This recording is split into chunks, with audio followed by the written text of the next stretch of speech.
is full of contradictions because on one hand, I really want to spend time with my family. I really want to slow down and really enjoy the joy, really enjoy Christmas for what it's supposed to be. But like most of us, our calendars are full with a lot of things. A lot of good things, but also just a lot of things. And I was thinking, like how many more Christmases do I have before my kids leave? Like I was just thinking about, like my daughter is 7, so that's like typically about 10 more years before she's gone. And I think about how many more Christmases will I have that I can hold my kids? And you just saw my third, I was holding her, but what's that going to look like next year? And my son is 4. I held him last year, but I didn't hold him today. And so there's a little bit of, there's a lot of feelings with that. And maybe you're similar in that boat of, I want to experience the joy, I want to capture the awe of Christmas, but I'm just on the struggle bus.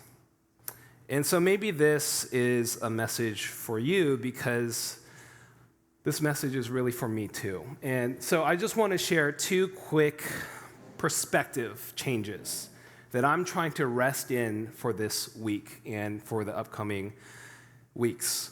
Number 1 is we were made for a better world. There we go.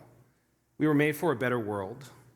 Tomorrow we're going to open up a lot of gifts, and maybe in like a month we're going to be really bored of them.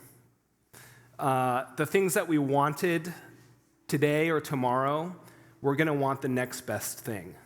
And we're going to search and we're going to hunt for whatever is really deep down inside. We're trying to find fulfillment. We're trying to find something that will satisfy us. And we know this because many of us, we wanted the Nintendo Switch 2. But the 3 is coming out very soon. So what you got is kind of obsolete. Many of us got the iPhone 17. The 18 is coming out tomorrow, right? No, I mean, you know what I'm saying, right? It's like the things that we really want, they're going to fade. And we're going to go back to this pursuit of trying to find the thing that could really fill us up. And on we go. We go to our Momo, and we go to Shopee, and we go to Takashi Maya, and all these things, trying to find what we're really looking for. And the peace that we are looking for is something that we can't buy. It's the peace that we think of. It's not like going to a nice tropical island with a coconut in our hand, kids in daycare, and we can just listen to the waves, and oh, that sounds amazing. But that's not the peace that we're singing about tonight. We think the peace in the Christian perspective is more about wholeness, because we look around the world and sometimes we say, man, this is not how it should be. This is not how the world should be. And there is a brokenness of this peace that our souls are longing for, that all of creation really is longing for. So we go on and we buy more things to distract us. C.S. Lewis once said, if we find ourselves with a desire that nothing in this world can satisfy, the most probable explanation is that we were made for another world. You and I, we are made for another world because this world will never satisfy. It doesn't matter how much money you have in the bank. It doesn't matter how great your grades are or what accomplishments you have. We are not made for this world. Jesus even said, they, meaning the people who follow him, are not of this world, just as I am not of this world. Paul reminds us in Colossians to set our minds on the things above, not on the earth, but in heavenly matters. And it's not because the world doesn't matter. The world definitely matters. Where we live, what we do, it matters. But it's not the ultimate thing. I like this translation a lot. This is also in Colossians. It says, so if you're serious about living this new resurrection life with Christ, act like it. Pursue the things over which Christ presides. Don't shuffle along, eyes to the ground, if I could just tweak that, eyes to the screens, absorbed with the things right in front of you. Look up and be alert to what is going on around Christ. That's where the action is. See things from his perspective. And in my struggle in trying to find joy in this season, I'm not having the perspective of Christ. And I'm trying to rest in that as we speak. We know that on Friday, we were shocked by some violent acts. And it is a sobering reminder that even though we might be safe, that our home is safe, that our Tianmu life is safe, the world is not safe. The world is not at peace. We might be physically secure, we might be financially secure, but the rest of the world may not be.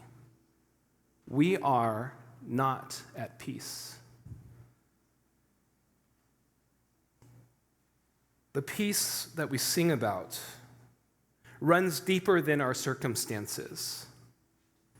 So often, the peace we chase is if life cooperates with us.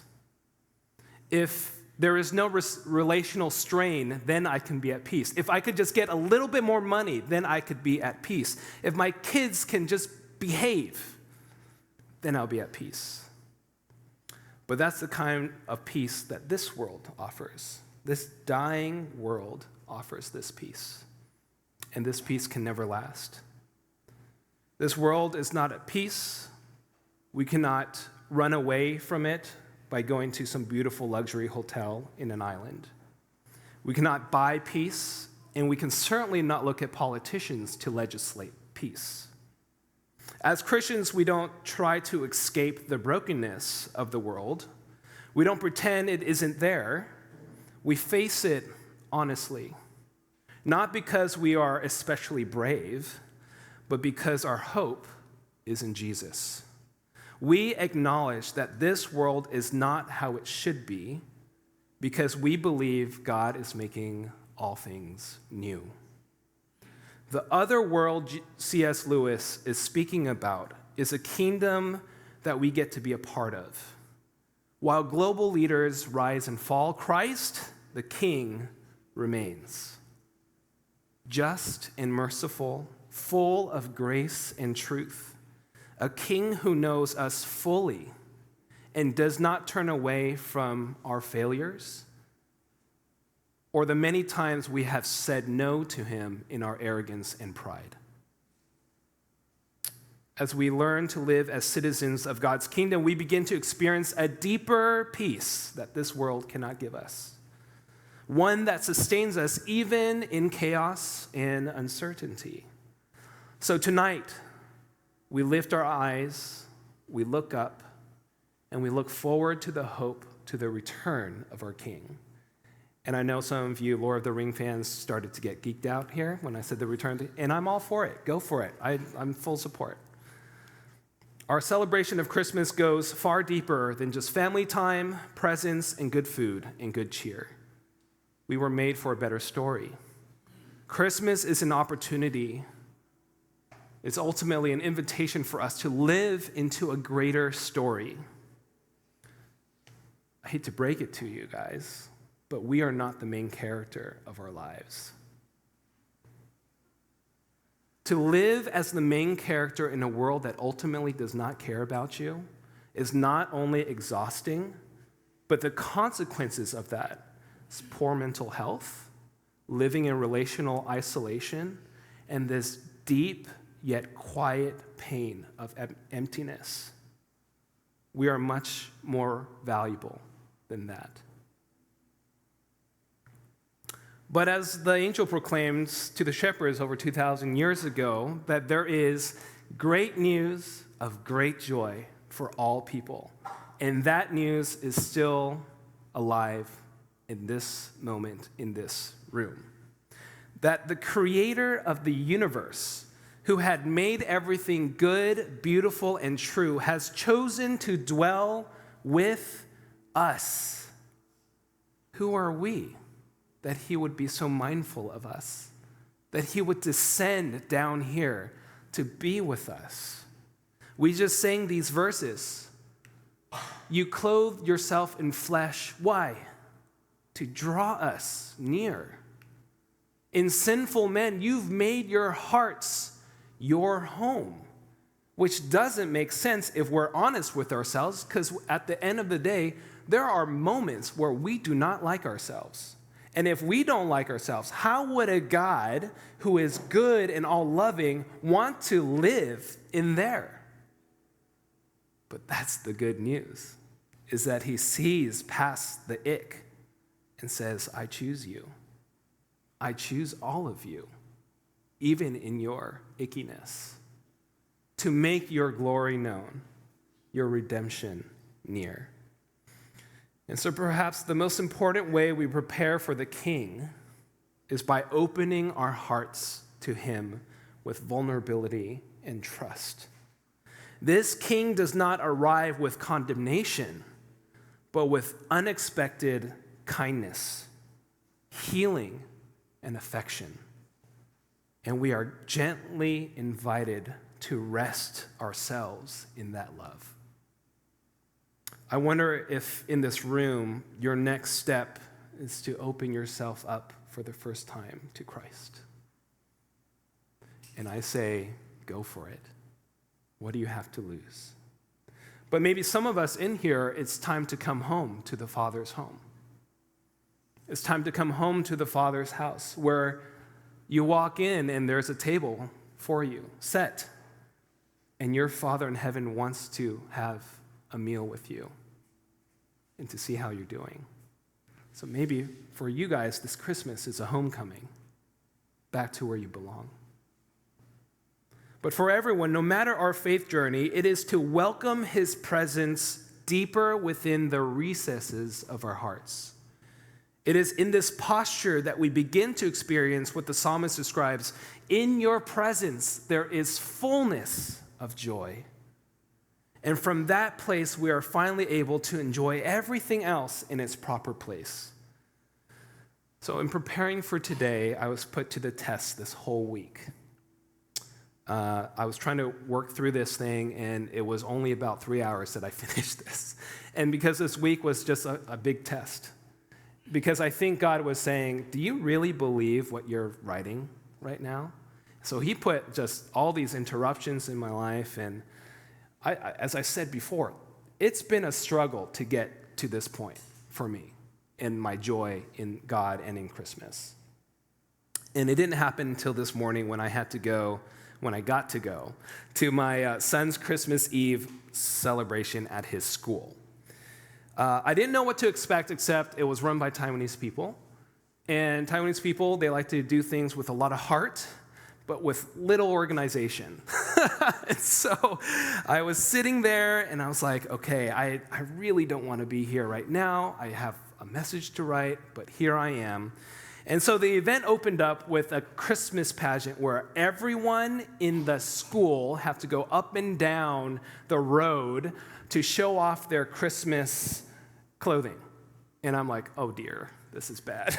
This is going to take a long time. And honestly, I don't really care how you dressed your kid. All right? But some of them were really cute, but I was just like, can you walk faster? Like, let's get this over with, right? And 1 hour later, there were dance performances for every class. And there were 2 dances. And I was like, let's hurry this up, okay? And then we went to the class, and then we saw Santa, and Santa spoke really good Chinese, and then gave a present to my son. And he opened it, and it was great. But on our way home, my son was beaming with joy. He was bouncing up and down, and he was so happy. And I said, son, why are you so happy? And he said, because you were with me the whole time. And I liked the toy. His joy was made full because the presence of the Father was there. Our joy, your joy, my joy is made complete when we are aware of the Father's presence. His presence is made possible because of Christ, which is why we're celebrating today. The Holy Spirit gives us eyes to see who Jesus is and stirs our affections for Christ. So maybe Mariah Carey was right, or at least is on to something, that all I want for Christmas is you is perhaps the anthem of God's joyful song for us. That all he wants for Christmas is that you would prepare room in your heart for him. May we invite Jesus into the hearts, into the deepest corners of our hearts, so that the light can push away darkness and the warmth of his light will give us reason to be joyful. And so that is what we're going to do with these candles. So I invite the people who are going to do the candle thing to come on up. And when we do this, we are reminded that Jesus is the light of the world. That he, with this candle, represents that darkness cannot live when there is light. And the warmth that this candle brings will bring us together with him, but also with others. So let's go ahead and prepare for the candles.